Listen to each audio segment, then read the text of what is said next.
Psalm 78. O my people, hear my teaching. Listen to the words of my mouth. I'll open my mouth in parables. I'll utter hidden things from of old.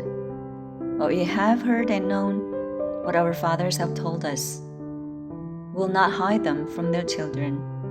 We'll tell the next generation the praiseworthy deeds of the Lord, His power, and the wonders He has done. He decreed the statutes for Jacob and established the law in Israel, which He commanded our forefathers to teach their children, so the next generation would know them, even the children yet to be born, and they in turn would tell their children. Then they would put their trust in God and would not forget His deeds, but would keep His commands. They would not be like their forefathers, a stubborn and rebellious generation, whose hearts were not loyal to God, whose spirits were not faithful to Him. The men of Ephraim, though armed with bows, turned back on the day of battle. They did not keep God's covenant and refused to live by His law. They forgot what He had done, the wonders He had shown them. He did miracles in the sight of their fathers, in the land of Egypt, in the region of Zoan. He divided the sea and led them through. He made the waters stand firm like a wall. He guided them with a cloud by day and with light from the fire all night. He split the rocks in the desert and gave them water as abundant as the seas. He brought streams out of a rocky crag and made water flow down like rivers. But they continued to sin against Him, rebelling in the desert against the Most High. They willfully put God to the test by demanding the food they craved. They spoke against God, saying, "Can God spread a table in the desert?" When He struck the rock, water gushed out, and streams flowed abundantly. But can He also give us food? Can He supply meat for His people?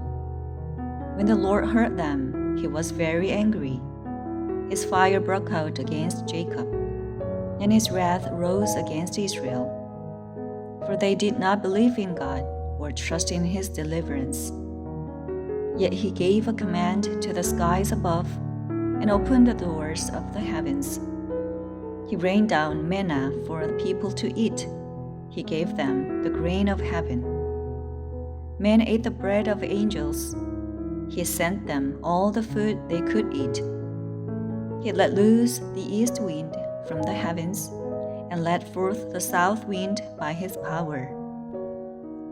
He rained meat down on them like dust, flying birds like sand on the seashore.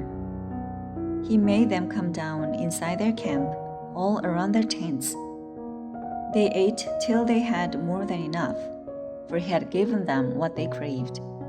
But before they turned from the food they craved, even while it was still in their mouths, God's anger rose against them.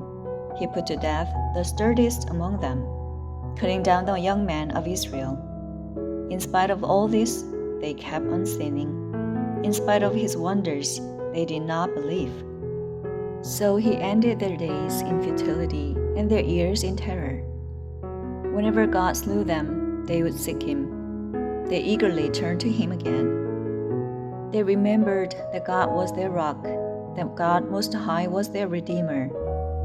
But then they would flatter Him with their mouths, lying to Him with their tongues. Their hearts were not loyal to Him. They were not faithful to His covenant. Yet He was merciful.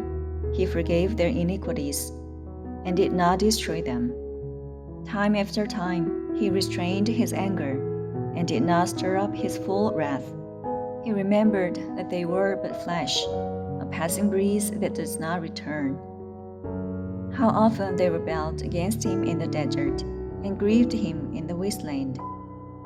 Again and again they put God to the test. They vexed the Holy One of Israel.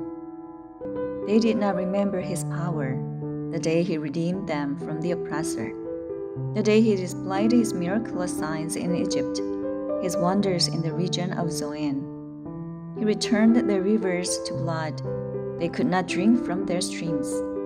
He sent swarms of flies that devoured them, and frogs that devastated them. He gave their crops to the grasshopper, their produce to the locust. He destroyed their vines with hail, and their sycamore figs with sleet. He gave over their cattle to the hail, their livestock to bolts of lightning. He unleashed against them his hot anger, his wrath, indignation, and hostility, a band of destroying angels. He prepared a path for his anger. He did not spare them from death, but gave them over to the plague. He struck down all the firstborn of Egypt, the firstfruits of manhood in the tents of Ham. But he brought his people out like a flock. He led them like sheep through the desert. He guided them safely, so they were unafraid. But the sea engulfed their enemies. Thus he brought them to the border of his holy land, to the hill country his right hand had taken. He drove out nations before them, and allotted their lands to them as an inheritance.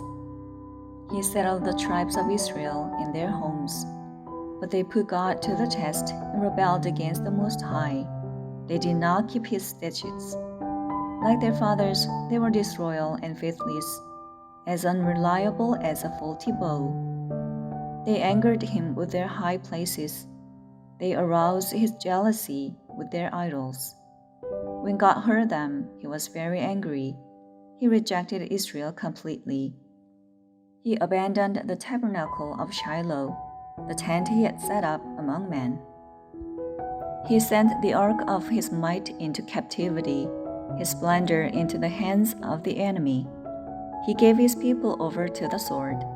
He was very angry with his inheritance. Fire consumed their young men, and their maidens had no wedding songs. Their priests were put to the sword, and their widows could not weep.